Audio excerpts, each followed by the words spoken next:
بہت ساری لڑکیاں اور بہت سارے لڑکے اس وقت شادی کرنا نہیں چاہتے، یا اگر کرنے پہ راضی بھی ہوتے ہیں تو وہ جلدی شادی کرنا نہیں چاہتے، اور اگر شادی ہو جائے تو بچہ پیدا کرنا نہیں چاہتے، اور اگر بچہ پیدا ہو جائے تو وہ دوسرا بچہ پیدا کرنا نہیں چاہتے۔ یہ اس وقت جدید آدمی کا ایک بہت بڑا پرابلم ہے۔ اور اگر ان کے ذہنوں کو کھولا جائے کہ یار یہ بتاؤ تمہیں سب سے بڑا فیئر کیا ہے شادی کرتے ہوئے، ایک لڑکی کے ذہن میں اتر کے دیکھا جائے، ایک لڑکے کے ذہن میں اتر کے دیکھا جائے کہ اس کا جو ٹاپ موسٹ فیئر ہے شادی کرنے کا وہ کیا ہے، یا اپریہنشن ہے تو وہ کیا ہے۔ اور اس کی اپریہنشن کو میں ایک جملے میں بتاتا ہوں۔ وہ اپریہنشن یہ ہے کہ اگر میں نے شادی کر لی تو جو فریڈم، پرسنل فریڈم میں بیفور میرج انجوائے کر رہا ہوں، کیونکہ اماں ابا کی غلامی سے باہر نکلنے میں مجھے 15-16 سال لگ گئے، 14-15 سال تک تو وہ مجھ پہ حکومت کرتے تھے۔ جب میں 15 سال کی ہو گئی اور ہو گیا تو پھر میں وہ زندگی گزارنی شروع کی میں نے جو میں چاہتا تھا کہ میں گزاروں۔ تو ابھی تو 6-7 سال ہوئے ہیں مجھے اپنی مرضی کی زندگی گزارتے ہوئے، اور بہت سی لڑکیاں لڑکے وہ بھی نہیں کر پا رہے۔ تو دوبارہ سے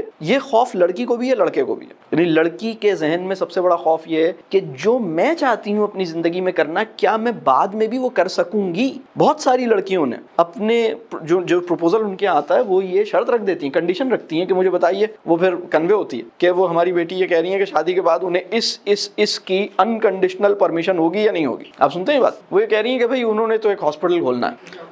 اب آپ ان کی ایبسنس میں بھلے مریض بن جائیں، لیکن انسانیت کی خدمت کرنے کا جو جذبہ آپ کی ہونے والی دلہن کو نصیب ہوا ہے، وہ اس انسان کو نظر انداز کرنے کی قیمت پر مطلب نبھایا جائے گا۔ بات واضح ہو رہی ہے میں کیا کہہ رہا ہوں؟ اور اسی طرح وہ آدمی بھی یہ سوچتا ہے کہ بھئی میرے کچھ خواب ہیں، میں نے تو فلاں جگہ پہ جا کے رہنا ہے، تو جو پرسنل فریڈم ہے نا اس کی قربانی دینا نہیں چاہتا۔